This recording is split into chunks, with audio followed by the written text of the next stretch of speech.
All right, what's going on, everybody? Another episode of 4th and 3. We take a look at the three bottom teams for the week. We take a look at the three top teams for the week, what they did right, what they did wrong. And our theme for this week is going to be keeping hope alive. All right, finishing in 27th place was Michael Rossi. Another rough week for Rossi here. And what Rossi did was he forced correlation, and it didn't work out for him. So he saw that the Chiefs and the Vikings had a high total. He saw that the Rams and the Eagles had a high total. So what do you want to do naturally? You want to get pieces from both of those games. Problem is, the pieces that Rossi got were not the pieces to have. He's got Cousins who went for 20 points. Brought it back with Jefferson and Pacheco. Jefferson's great. He got hurt. He had a rough game. But Pacheco on the bring back there only got him 13 points. That didn't work out. Then he had the other correlation with the Eagles and the Rams. I love that game too. But again, he had the wrong pieces there. He ended up taking Devontae Smith, who is definitely second fiddle behind A.J. Brown, and he's having a little trouble right now connecting with Hurts. Also, Goddard was the one that got all the targets that game. And then he brought it back with Higbee. And the problem with Higbee is now you got Puka, you got Kupp who's back, you got Kyron Williams, and at this point, Higbee's third or fourth option at best there.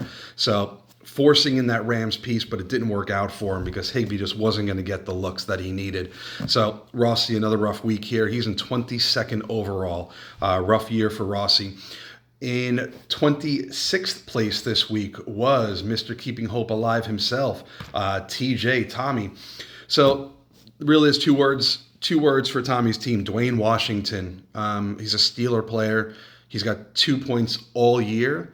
So there was really no hope with Tommy taking that pick.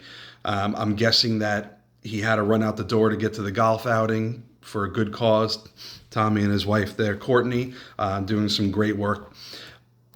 Not great work with the team that Tommy picked this week. 26th place. He is still an 8th overall, so I expect to bounce back, but pretty rough week there. Dwayne Washington should never be on your team. And in 25th, Dar Kang. Arcane. I'm not sure how he says his name, but he was last year's champ. And so far this year, he's been a chump. His defense outscored the rest of his team. And anytime your defense is your highest scoring slot, you probably picked a pretty terrible team. Here's what I'm noticing. Travis Kelce, not worth it this year. He's not the same Travis Kelce. I don't think he's going to have his consistent 25 to 30 point games. He may have a 130, 35 point blow up game, but this year at 7,600, 7,000 and above, I don't think Kelce's going to be worth it. It just takes too much away from the rest of your team. So Dave, time to step it up, my man. All right, and our top three teams here. So let's address the elephant in the room here. Someone who typically has no hope. Six pack of Natty. I mean, that his team revolves around drinking a 6-pack of Natty Ice. That's what we're dealing with here with Daryl, and he came in third place this week. And I'm not sure what to say about it.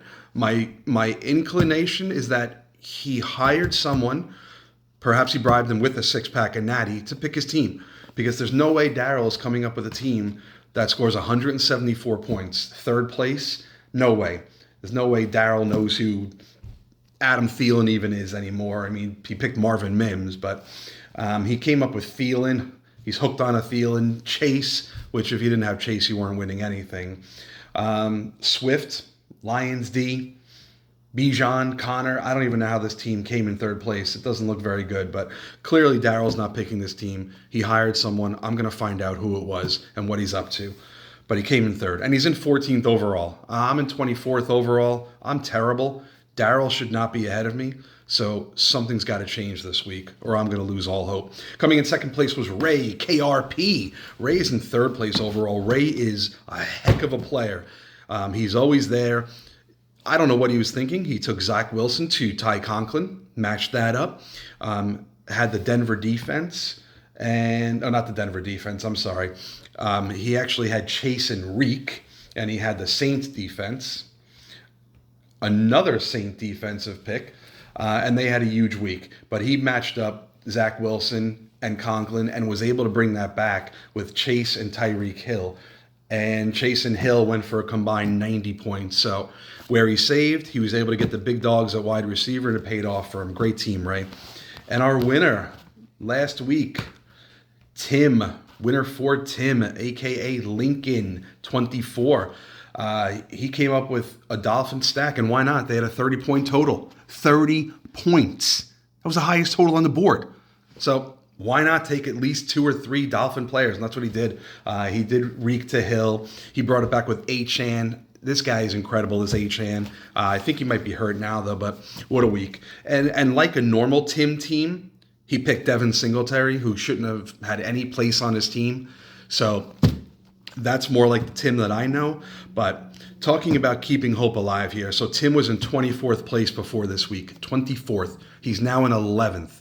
So what that tells you is that one good week can vault you right up the standings. There's 120 points from last place to the final playoff spot. So anyone can get in there to those playoffs. So don't give up hope. Keep fighting. Keep putting those lineups in. If you're Daryl, keep paying someone to put them in. Whatever you're doing, keep that hope alive. Keep rocking. I'm out.